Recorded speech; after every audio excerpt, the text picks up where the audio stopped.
Hey guys, welcome back to the channel. So, a little golf ball test today. Yes. We came in last week and we were pleasantly surprised to find some new golf balls on the desk. The Inesis Tour 900. Much requested. Really? For many, oh yeah. Yeah, it's been in the comments, kind of trickling in there for months.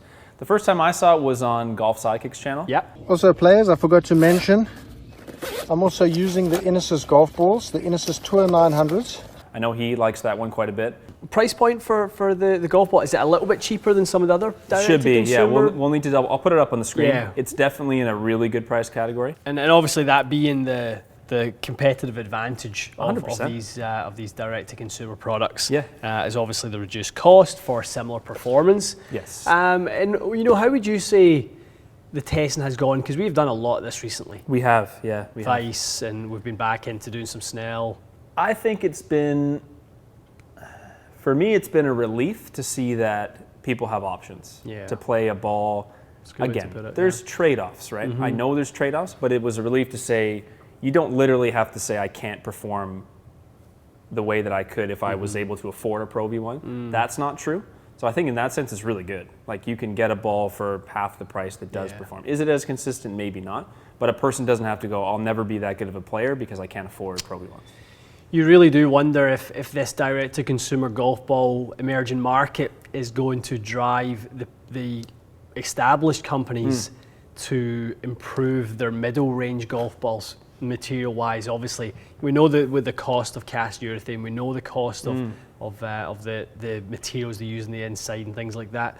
But will it drive them up, to do something like what TaylorMade done with Tour Response to make that urethane cover? Will we see the levels be raised on that? Maybe that's where that trend is coming from. Yeah. Because like Titleist Tour Speed, that's quite an interesting ball. Yep. Maybe that wouldn't have been made if Snell and Vice didn't push these guys a little bit to say. I think that's fair to say. I think you've identified the trend there. Yeah. So we're going to go through our usual test with the new edition of the half wedge shot, which was very well received. Very well received, especially because with Tour Speed, it was more or less the only difference. Yeah. Between that and Pro V1. It really was, yeah. So I think it will become a staple for us, Definitely. and we know the numbers to look for. So we'll chat about those as we hit. And we're going to give this its own test. We're not going to try and say it's compared to this, it's compared to that. Inesis don't have a ball that they try and kind of compare this to. We've done that when we saw data, like the Quantix ball was directly compared to Titleist as part of the marketing. So in this case, it isn't. And again, I've said this before, you will tell me within a half a degree what a wedge and all these things should be, how many RPM should be. So we're just going to mention we expect this, and then we'll see what we see. Exactly. From a tour ball. That's it. We will know if it's on the high or the low side, or if it's competitive, or it's slow, or really fast, or whatever it is. So totally. We've done enough of this test now. So we'll go through the full test repertoire and let's see how it does.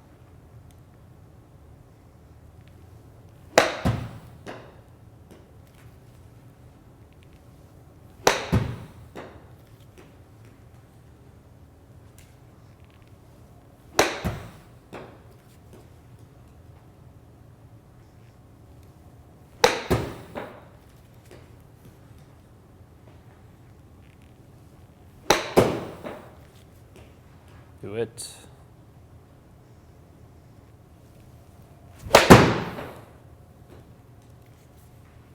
It's got a chance. Ooh.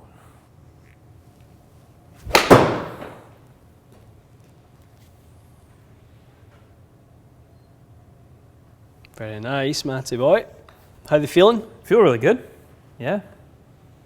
I would say it's probably not super low compression, but I don't think it's really high. It's probably like a 90, 90-ish, 95, if I had to guess.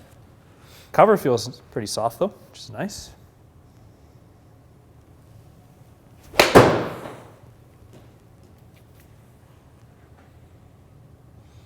It's doing exactly what you want. I mean, you asked for the green at 107. That's your number right now with sand wedge, and it's just dialed to that number. It's kind of a little Snell MTB black vibe I'm getting. Interesting. Like good amount of spin, but not stupid, not excessive. Drop and stop. So far, so good, eh? Impressed? No kind of red flags. No trade-offs. No. So far. Nope, not No seeing trade-offs at all. not seeing any of that just yet.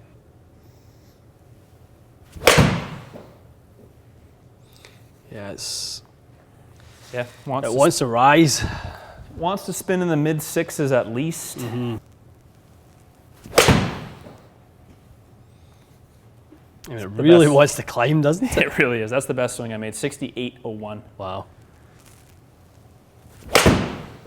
That's a good feeling ball, though. Is it? Yeah. Yeah, it feels nice. That sounded like a great strike. Yeah, it felt really good. So really, the final question mark for us right now is the big dog. If it shows up well with the driver, yeah, I think you've got a really good ball for the price. I would say today, if it's anywhere north of 168 ball speed, if it's kind of sniffing 170s, I'll be very impressed with it today. You haven't hit drivers yet today, so you're not really up to speed. So if you're just, you're probably at your game speed right now. Yes. Not at your test session speed. So if you're 168 anywhere north of that, 11.5 launch, low 2s in the spin, we'll be really impressed. We'll be ecstatic? Yeah. Okay.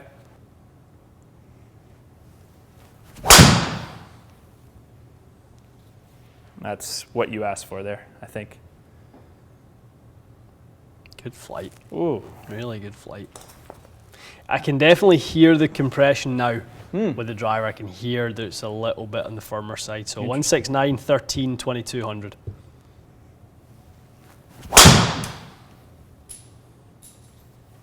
It's great as well. Almost the same, yeah.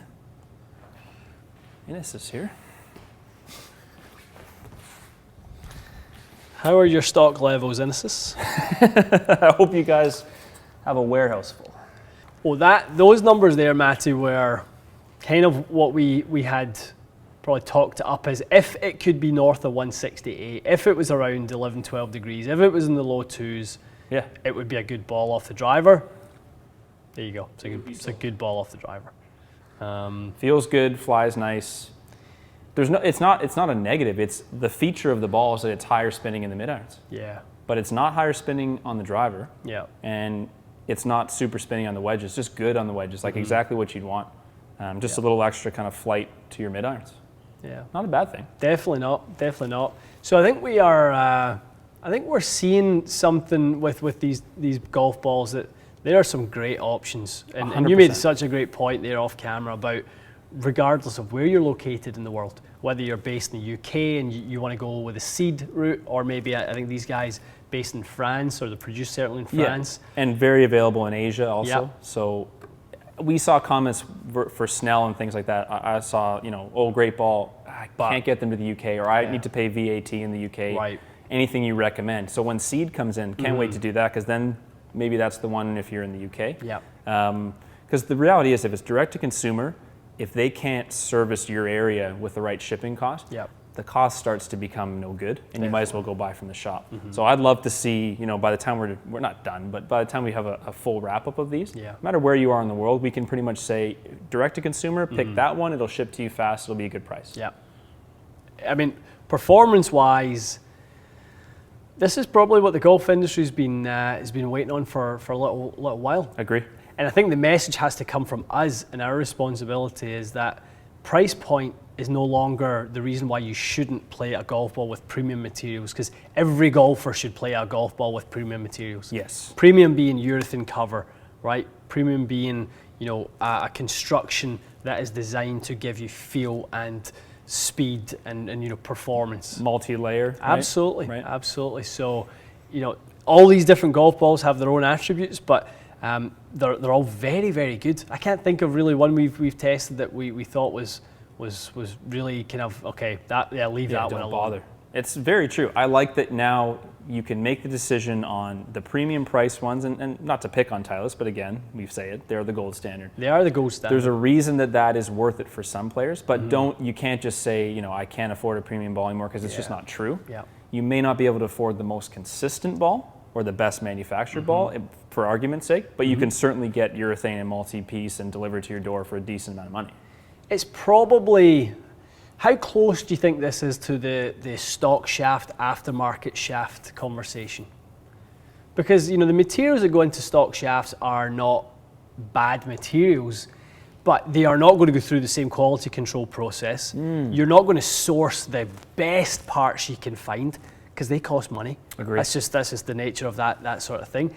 I wonder if this is becoming like a stock shaft, aftermarket shaft, similar conversation. It feels similar. Yeah. I wonder that golf balls might be a little closer though. Mm-hmm.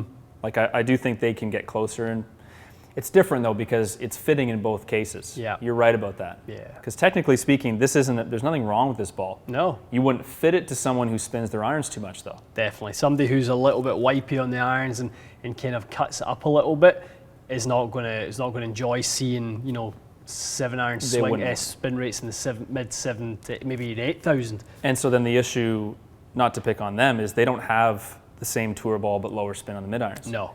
But Titleist does, TaylorMade does, top tier companies do. So in that sense, it's kind of like the aftermarket shaft market. Mm-hmm. You are paying for the options and to get dialed in. Yep. Whereas the stock option, like this is sort of like a stock option. It's great, but it's just good for that type of player. Yeah. So you're right, it's a great comparison.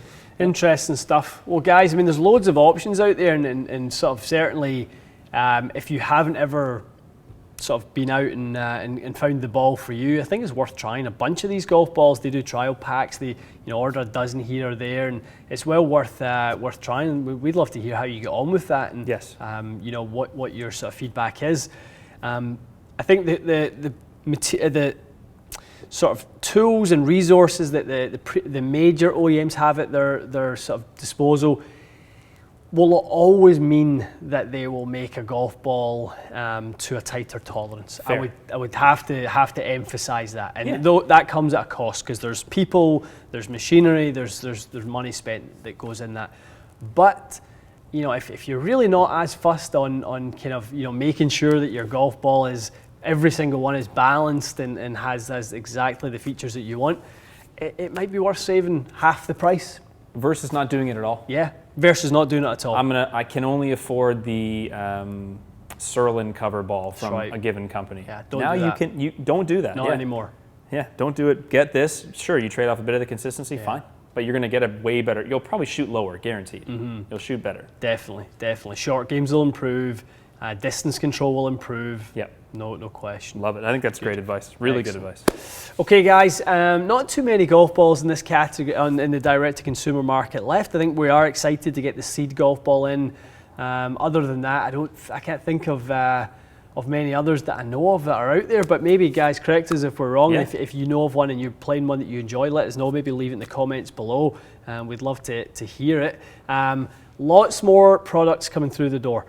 There's some new metal woods that have just arrived with us. Some irons that are just in the sort of on their way to us. So lots and lots coming. If you don't subscribe and you just watch the videos, make sure you subscribe so you can see that. You'll get the notification on your phone, on your computer that will let you know. So stay tuned for those. We'll see you again soon.